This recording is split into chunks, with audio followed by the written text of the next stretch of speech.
Beluga, Sevruga, Ossiètre, Baïri, je ne sais pas si je prononce correctement ces mots. Parfait. Difficile, en tout cas, merci d'imaginer que derrière ces noms qui sont différentes variétés, types de caviar, se cachent des pisciculteurs, des producteurs français. Vous travaillez pour l'un d'entre eux, Sébastien Perrochon. Bonjour à vous. Bonjour, enchanté. Vous êtes le directeur général adjoint de Caviar de Neuvic. C'est une maison de caviar implantée dans cette Dordogne gourmande.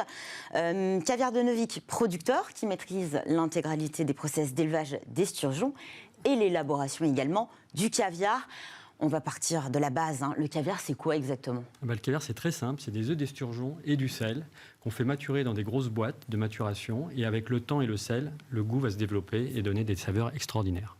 Alors, on dit que l'élevage d'esturgeons est... c'est la règle française. C'est la règle, et en Europe. Voilà. Parce qu'en Russie, tous les œufs de poisson sont caviar. Et c'est pour ça qu'on dit caviar rouge pour les œufs de saumon, par exemple. Mais en France, c'est très réglementé. C'est des œufs d'esturgeon et du sel. Voilà. Donc il faut bien regarder les étiquettes a priori. Ouais, en France, non, c'est quand même assez bien, c'est bien expliqué. Il n'y a pas de malentendu. On dit que l'élevage d'esturgeons exige du temps, de la patience, de l'attention. Pour quelles raisons ?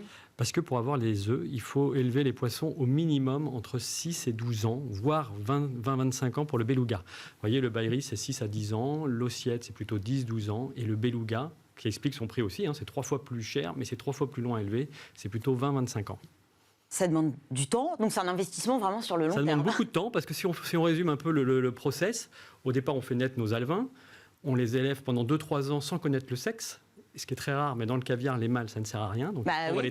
Ce sont des œufs, donc c'est la moitié du cheptel qui ne sert à rien, et à partir de 2-3 ans... Qui ne sert pas à rien, parce que vous revalorisez quand même l'intégralité on valorise des 95% d'un esturgeon.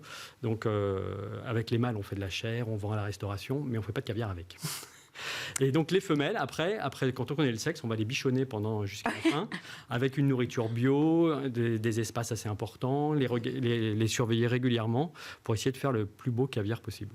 Quand la maison Caviar de Neuvic a démarré son activité, c'était, il me semble, en 2011. Absolument. Le monde du caviar est en plein bouleversement. Il y a cette interdiction d'export du caviar issu d'esturgeons sauvages. Ouais. Voilà, c'était depuis 2008, cette interdiction. Ça a donné vraiment un élan au marché français ? Ça a donné un élan à l'élevage déjà, au caviar d'élevage. Mais alors si on résume très vite... Ça existait avant 2008. Ça a commencé dans les fins des années 2000, voilà, l'élevage. Mais si on résume très vite le marché du caviar, il y a eu 3 périodes. Il y a une période qui était avant le XXe siècle, où c'était une consommation locale avec une pêche locale autour de la mer Caspienne. Et c'était considéré comme un coproduit de l'esturgeon. Et donc, voilà, c'était pêché vraiment très localement. Et avec la révolution bolchevique, les Russes sont arrivés à Paris et c'est devenu un peu les épiciers du coin, mais ils ont ramené le caviar dans leur valise, si j'ose dire. Ils sont venus avec le caviar ou les esturgeons ? Non, avec le caviar. Ils sont venus avec le caviar et c'était les années folles à Paris. Et là, ça s'est diffusé dans le monde entier. Et à force de pêcher dans la mer Caspienne, on a commencé à épuiser la ressource naturelle. Et on s'est mis dans les années 1980, à faire de l'élevage en France, sur la rivière où on est, nous, la rivière Lille. Oui. Et après, maintenant, c'est une consommation mondiale avec des piscicultures un petit peu dans le monde entier qu'on en trouve. Mais en France, on en fait déjà depuis les années 1920. C'était la maison Prunier qui avait commencé à faire du caviar parce qu'effectivement, c'est les Russes. La légende dit une princesse russe. On pêchait déjà les esturgeons, mais on jetait les œufs. Et une princesse russe, ou plutôt un russe qui passait par là, a dit mais vous pouvez faire du caviar. Et c'est comme ça que la France, on était quand même précurseur aussi dans le caviar. Question néophyte, mais le caviar d'élevage, le caviar sauvage, est-ce qu'il y a une différence au goût ? Non, pour moi, il n'y a pas une différence. Il y a un petit côté snob pour certains qui vous disent avant, c'était mieux, c'était toujours mieux avant. C'est toujours mieux avant. Ce qui est vrai, c'est que le caviar d'élevage, au départ, quand on a commencé, c'était pas super. Mais maintenant, c'est des gens passionnés. Ça fait 30 ans qu'on fait du caviar en France. Ça fait plus de 30 ans. On maîtrise à peu près tous les paramètres. Et on arrive à faire des très jolis produits. La France produit 45 tonnes de caviar par an. C'est le 3e producteur d'esturgeons au monde, derrière la Chine, l'Italie.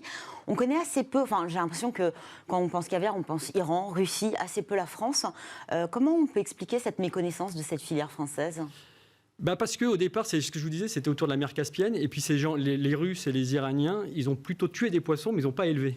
Et la France, on avait un organisme de recherche qui s'est dit, tiens, il y a une espèce en voie de disparition. Et on en avait dans nos rivières aussi. Et on s'est mis à chercher à élever des esturgeons. Et on avait cette culture du caviar en France parce qu'on est le premier pays consommateur de caviar avec la Russie. Donc on a vraiment cette culture du caviar et donc on s'est mis les premiers à élever du caviar. On parle de produits d'exception, son prix est quand même assez élevé. Il y a beaucoup de travail derrière, c'est pour ça. Avec l'élevage, oui, beaucoup de travail, mais avec effectivement l'élevage, est-ce qu'on peut s'attendre à ce qu'un jour le caviar soit plus abordable ? Le caviar était beaucoup plus cher il y a quelques années. Avec l'élevage, il est devenu beaucoup plus raisonnable. Mais à un moment, il y aura toujours des prix planchers. Alors en tout cas en France, parce qu'on fait, nous, vous voyez, on élève, il faut du temps, on paye bien nos salariés, on nourrit bien nos esturgeons, mais de la nourriture bio. Il y a plein de choses. Cette gamme bio d'ailleurs que vous venez de lancer. Donc ça explique aussi le prix du caviar et qui sera, il y a quand même un moment, on ne pourra pas descendre en dessous. Mais il y a d'autres pays avec des coûts de production inférieurs. Mais aussi, oui, la Chine, par exemple, la Chine, la concurrence est très rude. Est-ce qu'on doit inciter les chefs vraiment à servir du caviar français sur leur table ? Si vous pensez que les poissons étaient élevés dans des eaux pures, avec une bonne nourriture, les promesses n'engagent que ceux qui y croient. Mais pour ma part, je ne vais pas trop parler des Chinois, mais on fait du très beau caviar en France avec des gens passionnés. Donc déjà, acheter du caviar français. Si c'est du Novik, c'est un peu mieux. Mais voilà. C'est encore mieux. C'est encore mieux. Avant de nous quitter, un petit conseil dégustation. Plutôt petite cuillère en nacre, je précise. Jamais en métal. Ou intégré comme un ingrédient dans une recette qui devient d'exception. Les deux, en fait. Moi, j'aime ça de toutes ces formes. Donc, c'est très bien à l'apéritif. Acheter plusieurs boîtes. Avec un peu de champagne ou de vodka ou un vin blanc sec. Et sinon, sur les plats, ça se marie un petit peu comme la truffe. Ça se marie bien avec les œufs, des œufs brouillés au caviar ou un œuf coq avec du caviar, c'est super. Avec les pommes de terre, un écrasé de pommes de terre au caviar, avec les pâtes, le risotto. Et voir la viande. Moi, j'aime beaucoup le tartare de veau ou de bœuf. De veau, j'ai vu. Très peu assaisonné, avec toujours quand même beaucoup de caviar. Il faut pas lésiner. Non, du tout. Merci beaucoup Sébastien Perrochon. Je rappelle que vous êtes directeur général adjoint de Caviar de Novik. Je vous remercie et je vous souhaite aussi bon courage parce que les commandes explosent là. Et manger du caviar. Bien sûr. Osez le caviar français. Osez le caviar. En tout cas, c'est la fin de cette émission. Merci à tous de nous avoir suivis. Merci à l'équipe qui m'a accompagnée aujourd'hui.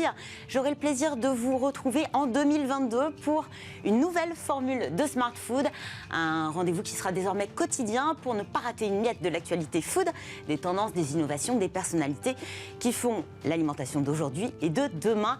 D'ici là, passez d'excellentes fêtes de fin d'année. Je vous dis à très vite sur Bismart.